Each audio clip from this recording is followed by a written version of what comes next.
History as it happens, July 4th, 2024. What if the British had won the Revolutionary War? We hold these truths to be self-evident, that all men are created equal, that they are endowed by their Creator with certain unalienable rights, that among these are life, liberty, and the pursuit of happiness. 56 men came forward to sign the parchment. It was noted at the time that they pledged their lives, their fortunes, and their sacred honors. And that was more than rhetoric. Each of those men knew the penalty for high treason to the crown. We must all hang together, Benjamin Franklin said, or assuredly we will all hang separately. They were brave. They stayed brave through all the bloodshed of the coming years. Their courage created a nation built on a universal claim to human dignity, on the proposition that every man, woman, and child had a right to a future of freedom. American sense of national greatness, of exceptionalism, our origin story, all flow from victory in the Revolutionary War. We exalt our founding documents because we hold these truths to be self-evident, that all men are created equal. But the Declaration of Independence would be a footnote today had the British crushed the rebellion. Why didn't Great Britain win? That's next as we report history as it happens, a podcast from the Washington Times. I'm Martin DeCaro. Benjamin Franklin told the British in a committee in front of the House of Commons that all you need is pen and paper to run America. You don't need troops. The relationship is so good. Both Thomas Jefferson and George Washington said after the war that they'd never even thought about independence until 1775. And it was so extreme that in the first few months of the war, the Americans called it not a war of independence, but a war for the redress of grievances.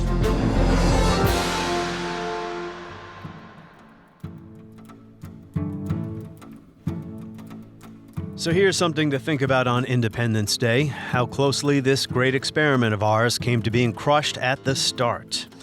In the first major battle after the Declaration of Independence, the Battle of Long Island, also known as the Battle of Brooklyn Heights, sometimes I just refer to it as the Battle of New York, where George Washington barely avoided catastrophe when on the night of August 29th, he and his army crossed the East River to Manhattan, an escape that saved his army. They didn't know it at the time, but the British commanders may have missed their best chance to destroy or capture General Washington's forces in just the second year of the war.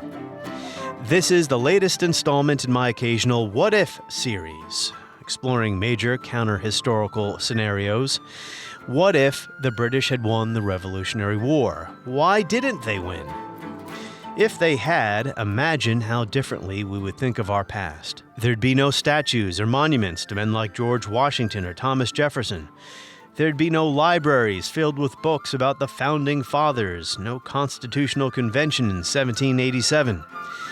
The ideas embodied in our founding documents, that Americans as a people had the same rights to self-government as other nations, the guiding principle of fundamental human equality, that has inspired generations of reformers and revolutionaries across the world. What would have become of it? About 10 years ago, I read a great book that tried to answer why the British failed to hold on to their North American colonies.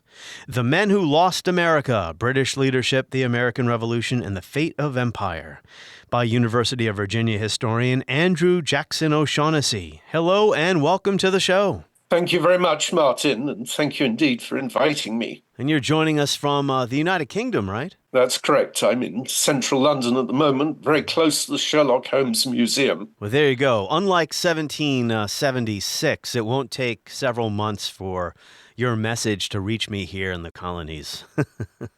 I was going to ask you, but I think I know what the answer to this question is, based on the fact that you're a Brit. You were not named after the 7th President of the United States, were you? Jackson is my mother's maiden name. There you go. And my brother also has that name. But my father had taken a course in American government in college, and so he knew exactly who Andrew Jackson was and rather admired him. This was still in the day when Arthur Schlesinger's biography was read by lots of ex-servicemen after the Second World War and made no mention of Indian removal. Jackson, like Jefferson, like a lot of these people, their reputation has become more complicated, but what he liked about him was his sort of blunt method of speaking and his talking about democracy. Well, you seem to be a nicer guy than Andrew Jackson right off the bat. We'll see if that continues through this interview.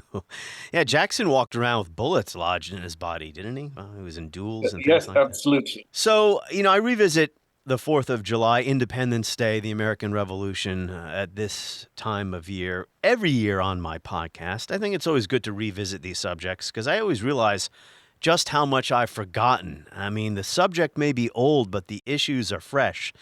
So let's just talk a little bit on the abstract level before we dive into The Men Who Lost America, the title of your great book that was published about 10 years ago. I mean, how do you feel about that as a scholar yourself? How the present colors our interpretation of the past as we continue to revisit these important stories as we do with the American Revolution every July?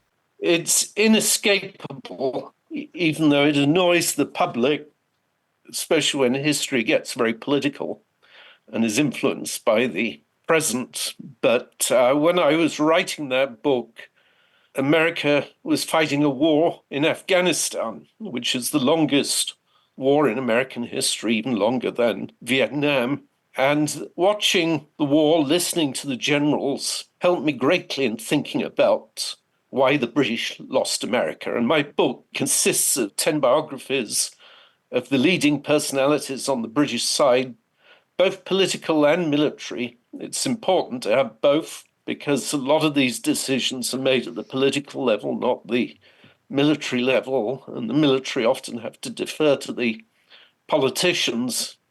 The present and what is happening has a great influence on how we're thinking about the past. I must admit, my prediction at the time was that America would probably withdraw from Afghanistan, which is what happened.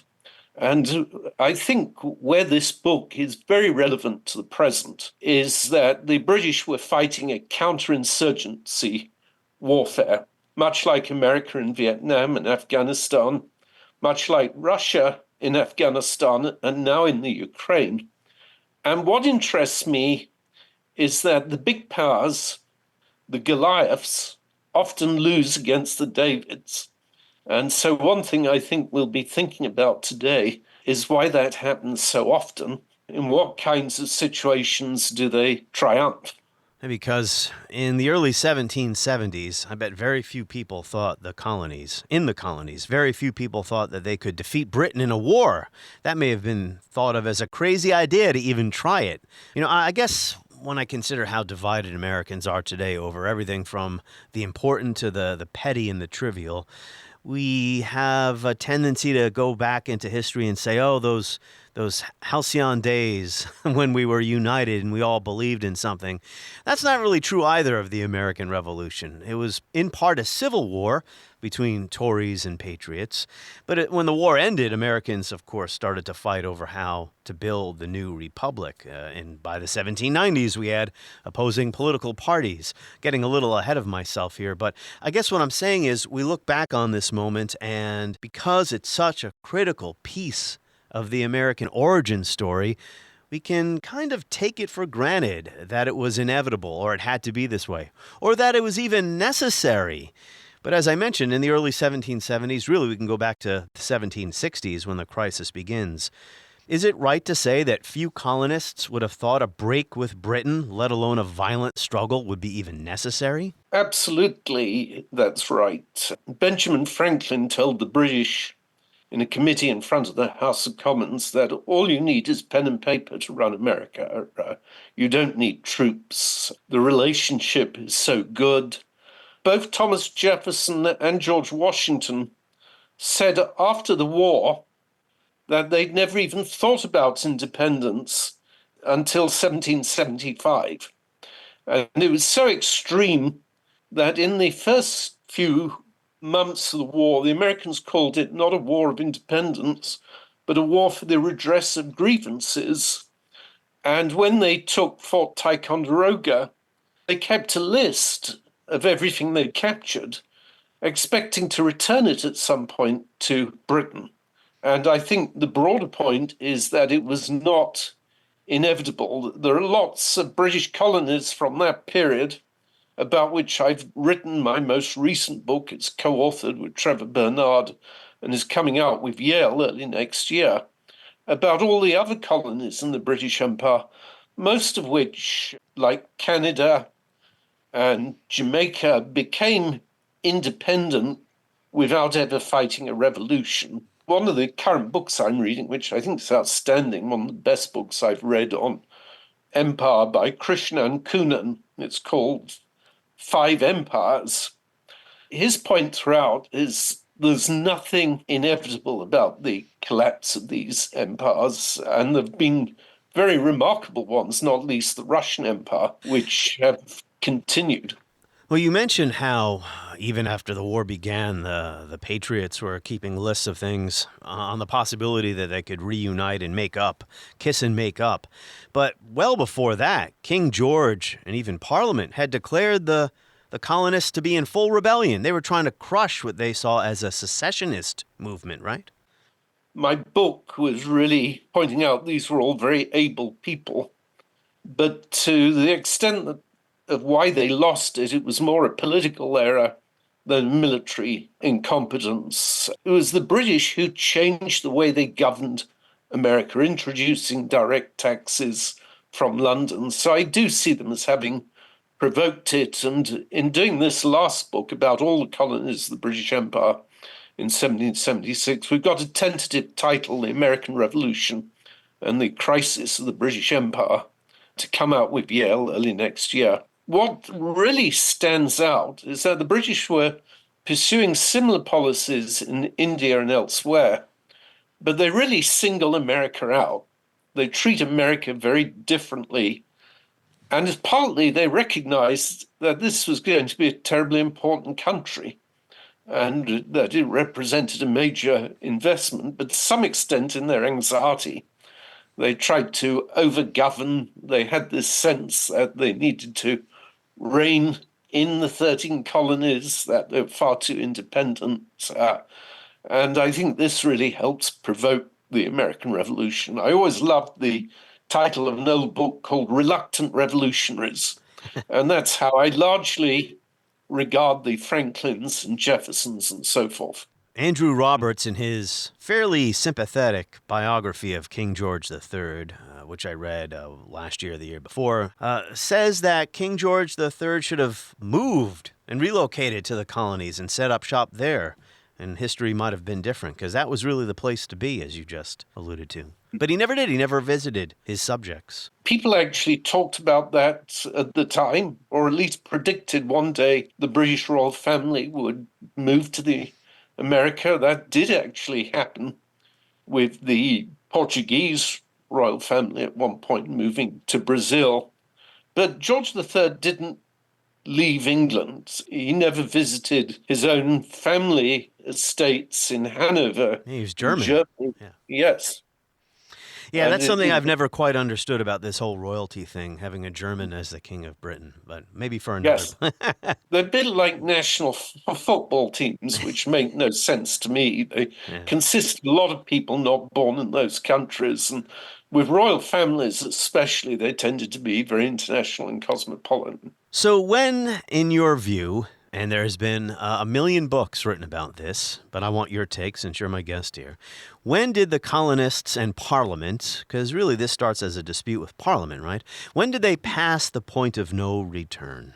Is there one point? Maybe the question is faulty. We have the Coercive Acts in 1774. We have the first shots fired in anger in 1775. Of course, the Declaration of Independence is in 76. I think, like Mary Beth Norton in her recent book called 1774, that 1774 was the key date. It was the British reaction to the Boston Tea Party.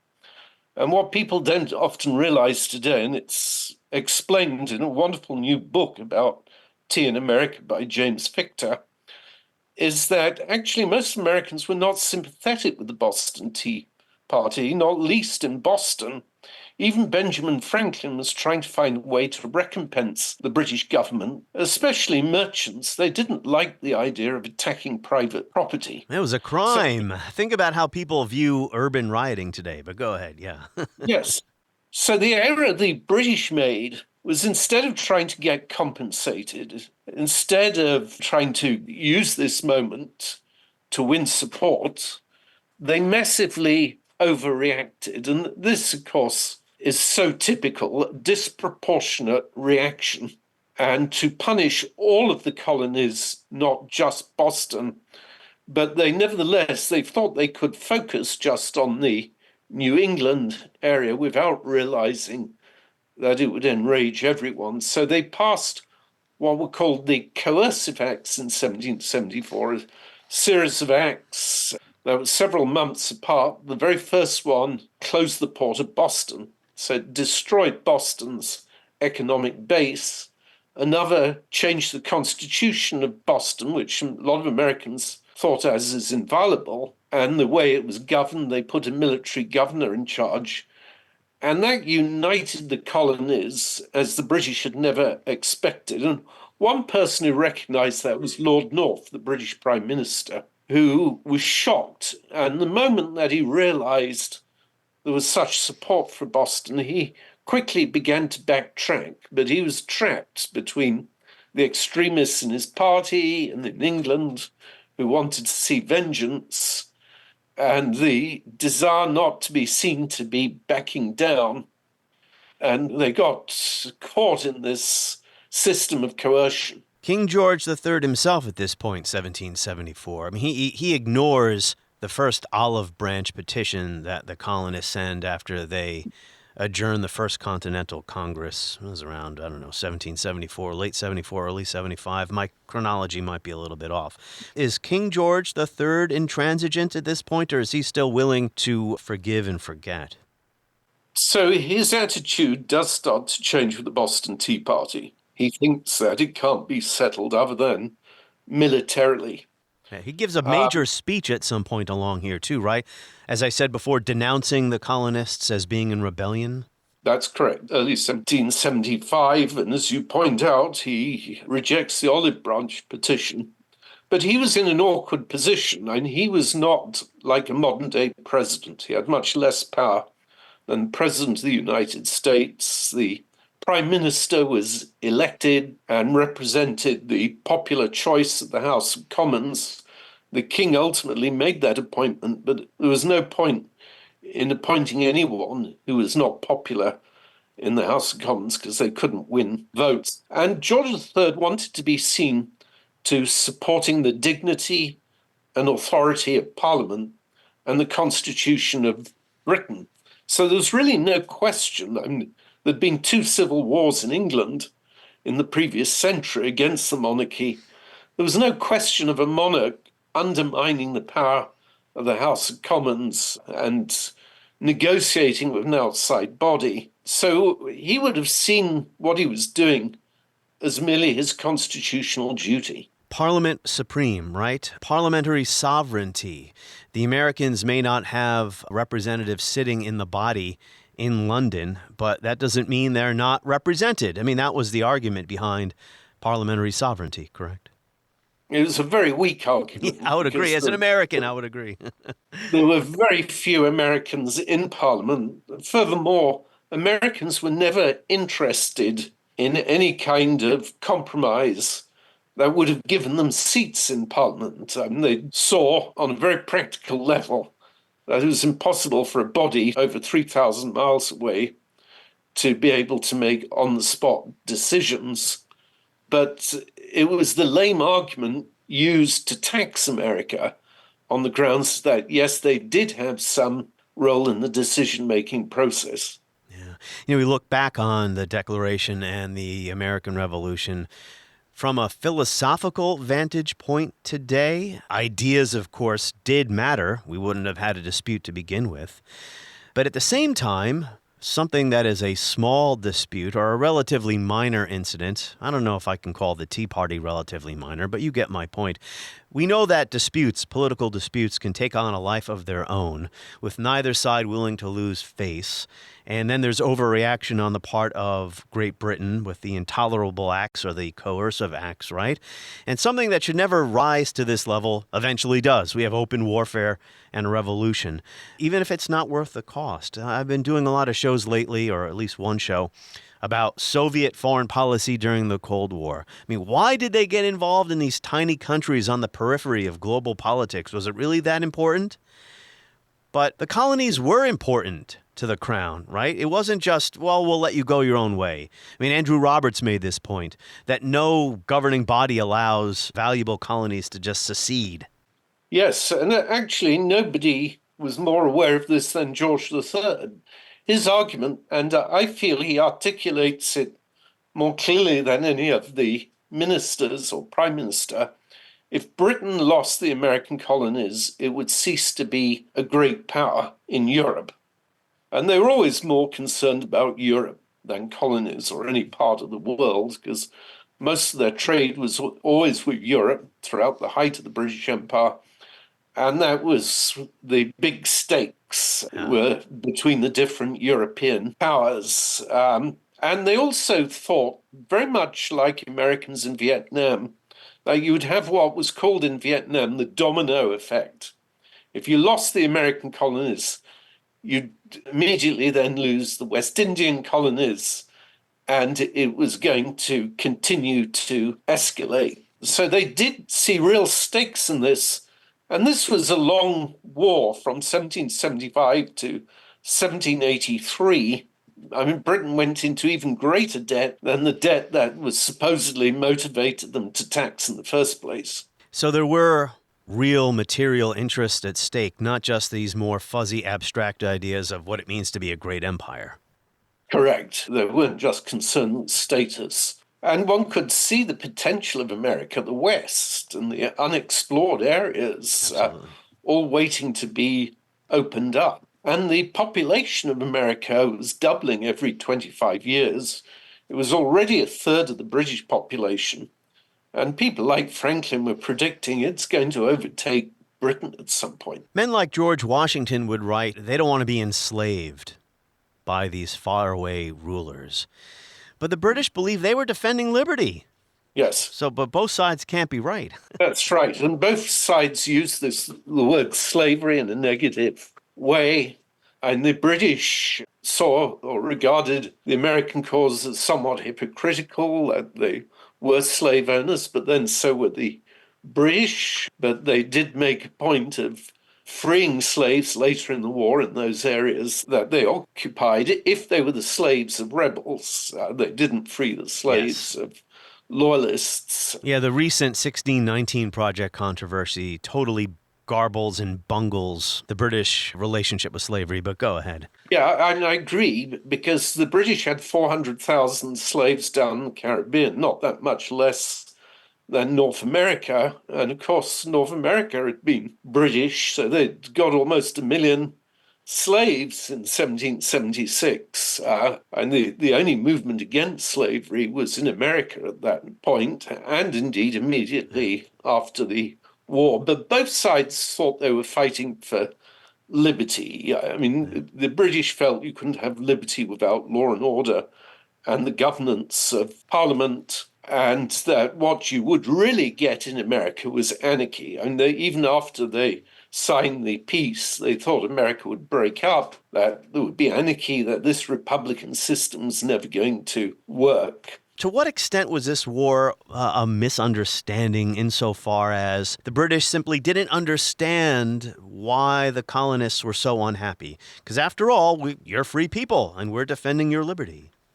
Well, I mean, the British towards the end would have been happy at just token recognition of their rights to govern America. In the middle of the war, Lord North sends over something called the Carlisle Commission, which is willing to withdraw all legislation passed since the French and Indian War and willing to recognize Congress, and just wants them to acknowledge Britain as a token head. So, yes, there is a misunderstanding, whereas for Americans, they thought that this was the beginning of the end, that once Britain established token authority, it was going to centralize more and more and impose on them and tax Yeah. them at even greater levels. What may have been an acceptable compromise years earlier is now no longer acceptable because the snowball has rolled so much further down the hill. I mean, that's just how these disputes escalate, right? So the king, as we know, and Parliament, they decide that the rebellion needs to be crushed with force. And they start shipping a massive number, for those days, a massive number of troops across the Atlantic, because there weren't too many British troops in the colonies right off the bat, so they had to be shipped over there. A large amphibious landing.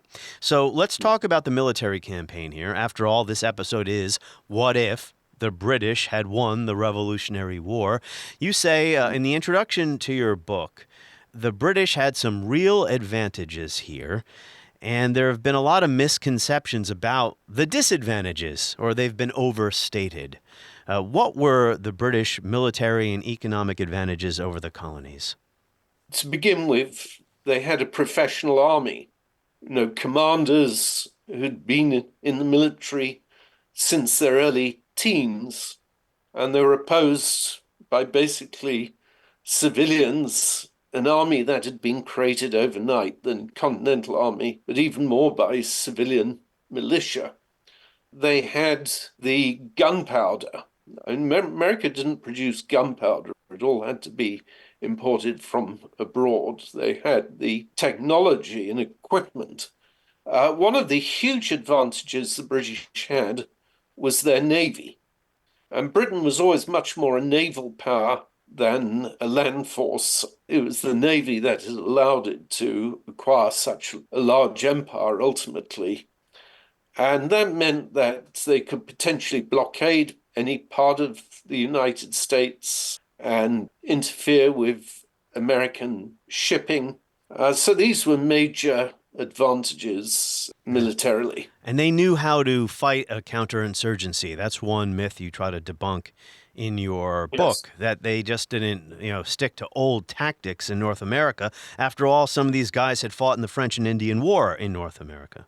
That's correct. They don't have any misconceptions that this will be unorthodox warfare. The term they often used at the time was Indian fighting, ambush, people firing from behind trees. They wanted to have a very flexible force, and they're aware that they have to be to approach this very differently. They had successfully put down rebellions in Ireland for centuries, and in Scotland relatively recently in 1715 and 45. And those are examples of counterinsurgencies that they won. But often big powers lose these. And one of the major factors is when the insurgents have foreign support, and also when they have a lot of domestic support. Spain and France never gave Ireland and Scotland the kind of sustained support that they would give to America during the Revolution. Yeah, they underestimated the Americans and overestimated Tory support. Yes. The other big factor is that in all of these counterinsurgencies, the big power never really loses. I mean, That's right. America could have continued to fight the Vietnam War, and it could have continued to fight in Afghanistan, and indeed many people were against withdrawing. The point is that they get tired, the stakes are too big, the cost is too great. And the Confederacy might have won if they'd had overseas support as they expected to. They thought Britain and France would support the southern states. In the end, they didn't, but they were relying on just really wearing down the willpower of the North. But you get situations like Ireland where the major power will undergo any cost and any kind of sacrifice to win. And this is the big fear with Putin at the moment in the Ukraine. Yeah. It's always dangerous for an invading, occupying army to believe it can cow the opposition. You have to defeat the opposition. You can't just shock and awe them, to borrow a modern term, into defeat. And today we also call it hearts and minds. You were talking about how the British overestimated Tory or loyalist support while underestimating the fighting skill and the determination of the Patriots. They thought they could just impress them. Well, they basically thought a shock and awe approach would be sufficient. There are marvelous quotes from Parliament, like the Earl of Sandwich, who was head of the Admiralty, saying one blast of British cannon from a ship would send them running. Somebody said you just marched 5,000 troops through. Probably the most cerebral of all the British commanders was Sir Henry Clinton, who was head of the army for the second half of the war. And he coined this phrase, which was used by President Bush during Iraq, about winning the hearts and minds of the population and realizing this is not just a military issue, there's a political dimension. And like all revolutions, this was also a civil war, which you point out in your introduction. You said Henry Clinton coined that term? Hearts and minds? Yes, he did slightly differently. Okay. He says we need to win the hearts and something like appease the minds of America, but it was very close. And he was the best read of all British officers in the 18th century. He's regarded rather like George B. McClellan in the Civil War as having never making a move and not doing anything with his army. I mean, he's extremely cautious, but he was cautious because he recognized that there really wasn't the support for Britain that the politicians at home assumed, one of the biggest errors of all. And he also realized that once you get a superior French navy off the coast, they could isolate and surround a detachment of the British Army, which is exactly what happened to Yorktown. Yeah. You know, another thing here is the presence of foreign occupiers catalyzes insurgency. It doesn't quell it. As you say in your book, Britain had the advantage of professional army, largest navy in the world, officers who are veterans of many campaigns, as we've been discussing here, the availability of military supplies, ready access to credit, a vibrant economy which was leading the way in agricultural innovation, commerce, banking, credit, and canal building, and was fast becoming the first industrial nation in history. It is little wonder that many contemporaries imagined that the war would be an easy triumph for Britain. When events turned out otherwise, it is equally understandable that the failure was attributed to poor leadership. Was there poor leadership? And clearly, if they had had 2020 hindsight, some of the decisions that were made would have been reversed. I think the main errors were at the political level. The military remind me of a book called The Best and the Brightest about Vietnam, which is pointing out the disconcerting fact that Lyndon Johnson's cabinet and the men running his army was some of the best. I mean, it was the most Ivy League of all cabinets. People like McNamara were utterly brilliant statisticians, and yet they got it all very wrong. And the same could be said to the British military. And the Howe brothers, Sir William Howe, who commanded the army for the first half of the war, he was chosen over 104 more senior generals because he had served in the French and Indian War.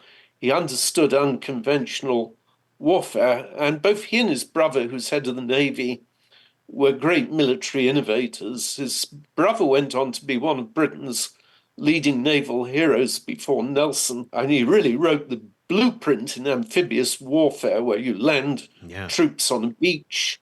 Yeah, one of the few people who survived the war with a better reputation than when they went into it. That's right. Yes. It's a good example of how circumstances affect your reputation and circumstances beyond your control. Officer who commanded and defeated the British at Saratoga, Horatio Gates, who actually was British born, he was later defeated by Cornwallis at Camden. De Grasse, the great naval French commander at Yorktown, was later defeated by Rodney in the Battle of the Saints. Situation is terribly important, and people who look to be failures in one instance can emerge victorious in others. I want to focus on three battles in particular to try to answer this question as to whether the British could have won this thing at all.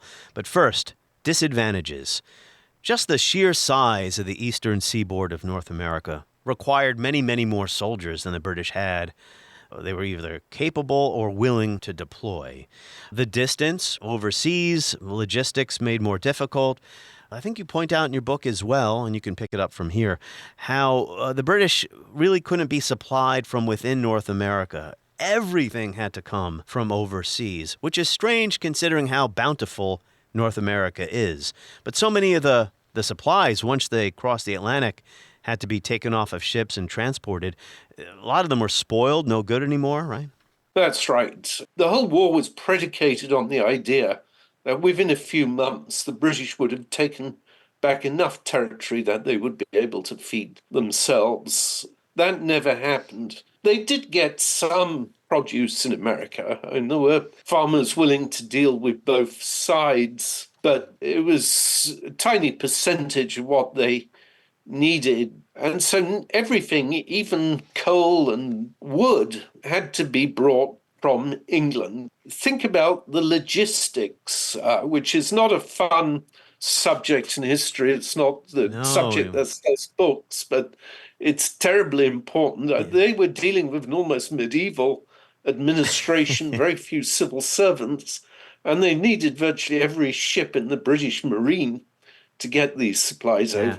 John Keegan pointed out in one of his great books about how we have this vision of armies just kind of marching off into the sunset with the warriors with their swords and shields upon horseback. We don't think of the many more people that are required to keep the army fed. And of course, in the old days, the armies had to hug the coastline because the ships would be out at sea with the supplies aboard. That's one way of keeping your army supplied. But here in North America, you say the British Army was larger than most cities in America, with an average of 34,000 men and 4,000 horses, who daily consumed 37 tons of food. That's per day. 38 tons of hay and oats for the horses per day. According to one estimate in April 1778, you write, the Army required 127,000 pounds of candles to light 4,900 rooms. I feel bad for the people who were in charge of the candle supply. They weren't just taking these to one port. The height of the war, they held Charleston, they held places like Nantucket and New York and Canada, Detroit, Niagara, right down to St. Augustine, Florida. They had the major cities, right? They controlled the major cities. That's right. Not to mention the rest of their empire, which needed convoys to keep secure the supplies. And they had garrisons down in Jamaica and Antigua and St. Lucia. This was a massive logistics enterprise. And the man who oversaw it all was Lord George Germain, who was Secretary of State for America. He had about 25 people in his office, and I think when I was working in Monticello, I oversaw more than 30 people, and the idea of collectively overseeing a logistics campaign like this, where everything has to be done by hand and handwritten, really gives you a sense of how overwhelming it was. No country had ever tried to have a war at such a distance. And the British and French, of course, had engaged in the French and Indian War, but they both had the support of their local populations. Modern warfare has brought about the creation of the modern administrative state. It's necessary to fight a war. So, 1776, the Battle of New York. George Washington doing what he did best, escaping, retreating tactically to fight another day. Was this the best chance for the British to win? And did they actually make a mistake here, some type of decision-making, poor leadership mistake that allowed Washington to get out? I think it was the best chance.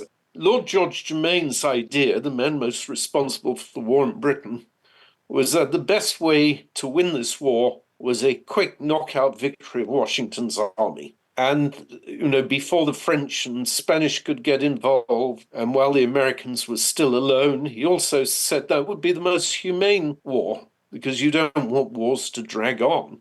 So he understood that. Most historians have said that more recently, and do see Long Island as the great missed opportunity. It almost seems providential in retrospect that, the fog descended. British weren't entirely sure of Washington's positions. rather than follow up on their victory, they waited overnight. And these remarkable sailors from Marblehead came in the meantime and fished Washington's army out in a storm. But that's a very common criticism in warfare, army leaders failing to pursue. But of course, at the end of a battle, you've got exhausted troops or an exhausted navy, and there's a danger of sacrificing it by pursuing and going on. And it would have been inconceivable to the British that Washington could have escaped in the storm under such conditions. Battles only lasted a couple, 3 hours at a time for the most part in this war. The campaigns were limited. A soldier might be in, 1 or 2 battles a year, and most of the time it's just sitting around, waiting around in camp. But anyway, back to the Battle of New York. So Washington does escape. This battle was a military disaster for the Patriot cause, was it not? Yes, it was. I mean, he was firmly defeated, and it's interesting, these early battles of the Revolution were some of the biggest. And Sir William Howe essentially won every battle in which he commanded, even though he would later be blamed for not marching up to meet Burgoyne at Saratoga. He was very effective in the field. A lot of people have criticized him for being too methodical, too slow, not pursuing aggressively enough. Burgoyne and Cornwallis were of a very different type and real risk takers. The people who would lose this war are the two great risk takers, Burgoyne at Saratoga and Cornwallis at Yorktown. They threw the dice one too many times, I guess. So if Washington's army is captured and that's the end of it, at least for the time being, it's hard to know what would have happened from that point forward, if there would still been resistance in parts of the colonies or what. Would George Washington have been hanged? What would have happened to the American leaders who revolted against the crown? Would they have been imprisoned for life, sent into exile? Do we know? I think hangings were really only a danger in about 1775. So if they caught up with Sam Adams, say, at Lexington and Concord, that might have been a policy. By this stage, 1776, the British realized that you would have to go easy. And Washington was actually rather admired by the British. He's the only person on either side who gets a consistently positive press in British newspapers. So I don't think they would have hung him, and unlikely anyone else. Would there have been any kind of punishment or reprimand? After all, this was a bloody rebellion. Well, there'd certainly be some sort of reprimand and punishment, but the main emphasis would have been getting an agreement, trying to de-escalate. Get on with life. All right, That's so right. the Battle of Saratoga is another one. This one really fascinates me. Your treatment of this in the book is really good because you see it from each major player's perspective, how they were so sensitive to criticism and ready to blame somebody else for what happened. So in that vein, it can be difficult then to determine who actually was at fault here.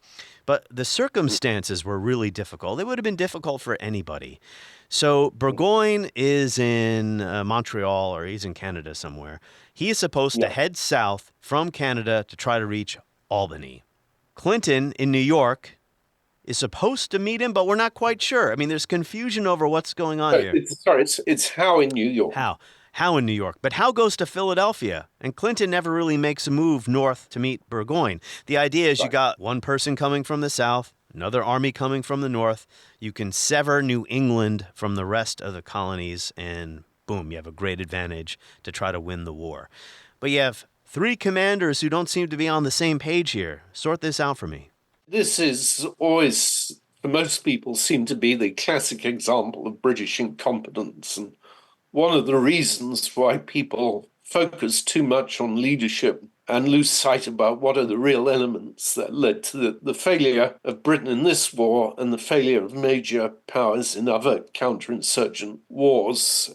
Certainly, there was a basic plan that three armies would meet up in Albany, or at least two of them, Howe from New York and Burgoyne from Montreal. And the typical account, this is in Kevin Waddell's excellent, most exhaustive study of Saratoga. It's blamed on the fact that there was miscommunication, that Germain in Britain hadn't coordinated sufficiently with his two commanders, that Howe, and it depends who people decide to make scapegoat, Howe ignored his instructions and just went and did his own thing as the senior commander. Because he believed he had flexibility, right? Yeah, and Burgoyne, which he did to some extent, because Germain knew what his plans were before he left New York, and Burgoyne exaggerated the extent to which he wouldn't need help. I'm a bit suspicious of this, and it's great for counterfactual history, because this was the plan the previous year, in 1776, except the people were different. It was General Guy Carleton, who was supposed to come down from Canada, and Burgoyne was the second in command, and Howe was meant to go and meet them. But Howe didn't meet them. He went down into New Jersey, and Guy Carleton didn't make it beyond the lakes, Lake George, and went back to Canada.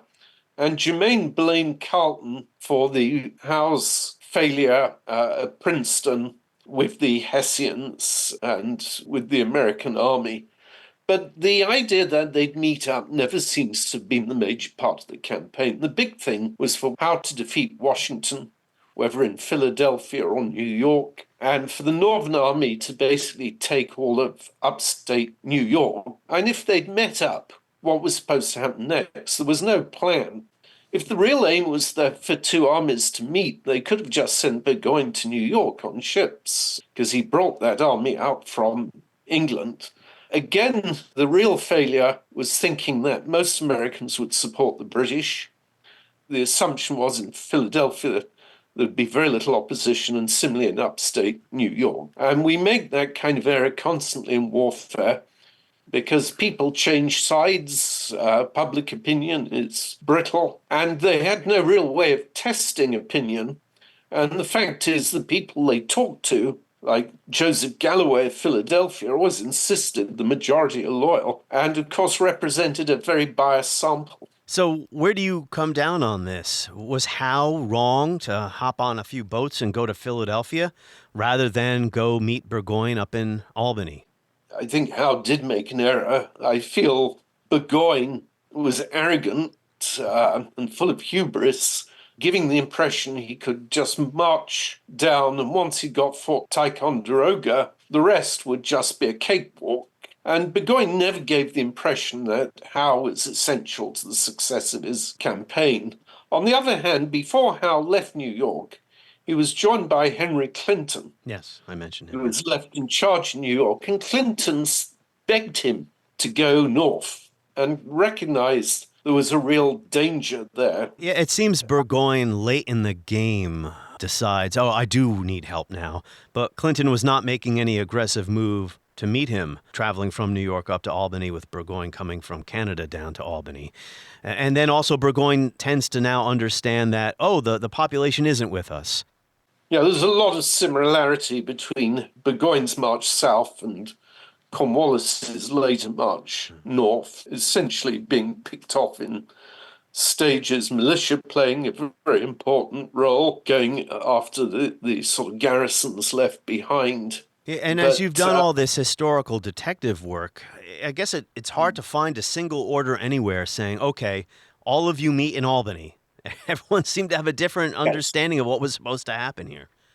And, when Howe left New York, his last message from Burgoyne was that he'd successfully taken Ticonderoga, and he and Burgoyne thought that was going to be the real challenge of the campaign. So he left thinking Howe was safe. And essentially, his other campaign was too far advanced to suddenly reverse. All of these maneuvers took a long time, sending messages. If the message did or did not get through, how would you even know? In a sense, they were marching around with blindfolds on, figuratively speaking. Yes. And increasingly with worse and worse intelligence from the local population. When the war turns to the Southern theater, all the way up to the siege of Yorktown in 1781, the British continue to win major battles. They're occupying all the major cities in the South. Why didn't these victories amount to ultimate victory? This was a war in which Britain won the most of the battles that they fought, and that was true of the Americans in Vietnam. as well. And so that's what's always so curious about these kinds of conflicts. The war in the south looked much more promising. Britain took the largest city in the south. It was a campaign of Henry Clinton taking Charleston. A few weeks later, Cornwallis, 1780, defeats the Continental Army in the south. So much of Washington's Southern Army was defeated, being led by Horatio Gates, leaving basically just a militia down there and a few troops that Washington quickly sent under Lafayette to the south. But it really looked as though the British might reconquer the south. But this is the point in which militia really played a major role in continuing to attack the various posts. Nathaniel Greene becomes the commander in the south, and he really perfects the way that militia and a traditional army should work together, understanding that major turning points are in traditional battles, but that militia represented an excellent and effective support. The other point that often gets missed and not in the South is the British were now fighting with many fewer troops and less naval support than in the first half of the war. And that was the complaint of many at home, that it was really all about now just saving face, because they were most concerned in the second half of the war in the Caribbean and the war against the French. That's where their real resources were aimed. And Henry Clinton complained he was being expected to win this war with fewer troops and less naval support than the Howe brothers. He might have said, one hand tied around my back. Well, to be fair, Yes. It would have taken, 100,000 or more British troops to occupy and pacify, if that was even possible. In North America, would have required a huge number of troops. They just didn't have them. That's it. Britain was always quite a small military power. That's why they used what we call Hessians, German mercenary troops, along with Native Americans, and even encouraged formerly enslaved people to join their army if their masters were patriots.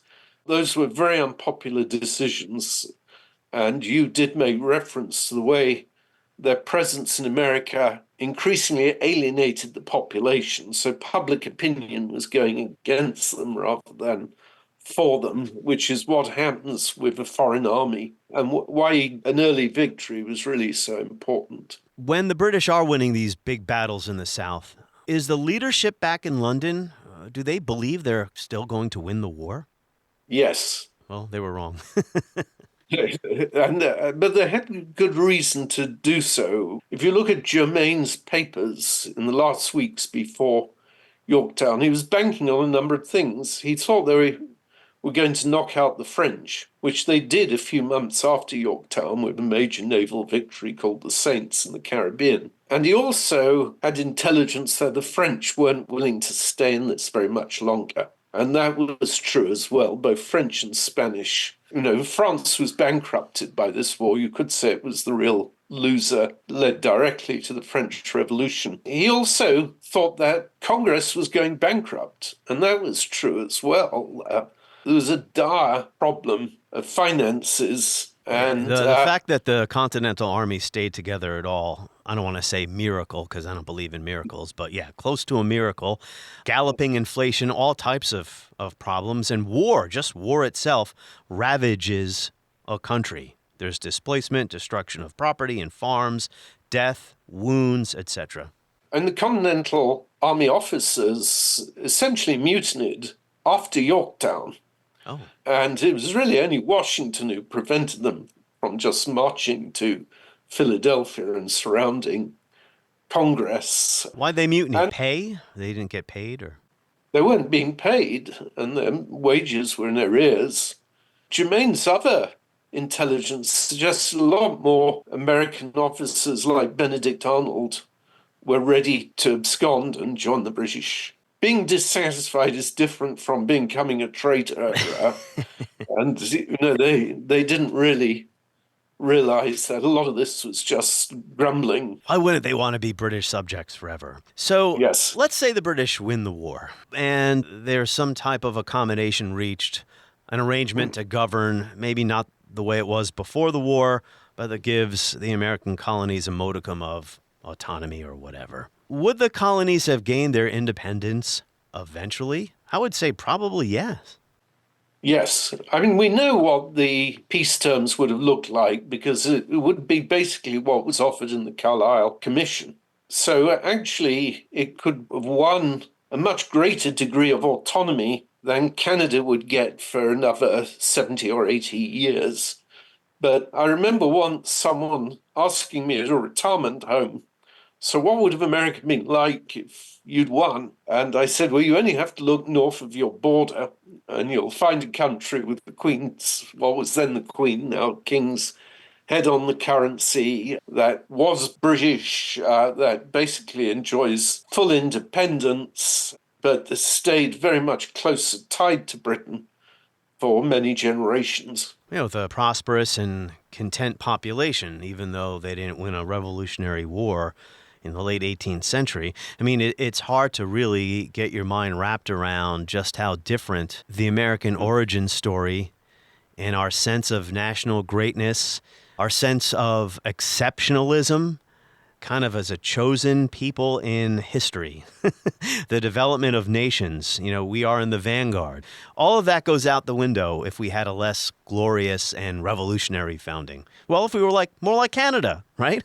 Yes, and a much more, it would have been more influenced by loyalist thinking, a lot more conservative, more authoritarian, stronger government, probably higher taxes, a lot of the features of Canada. There was a sociologist, and I hope I'm getting his name in the right order, Seymour Martin Lipset, who did a book of comparing America and Canada and saying Canada's really the product of American loyalist vision. And he said, think of what the main image of Canada is. It's an image of authority. It's the image of the Mountie. Think of the main image for the United States. It's the cowboy resisting authority. So it would have been a very different mentality that would have triumphed. On the other hand, it's always possible the capital would have shifted to America. That to secure these rights, governments are instituted among men, deriving their just powers from the consent of the governed.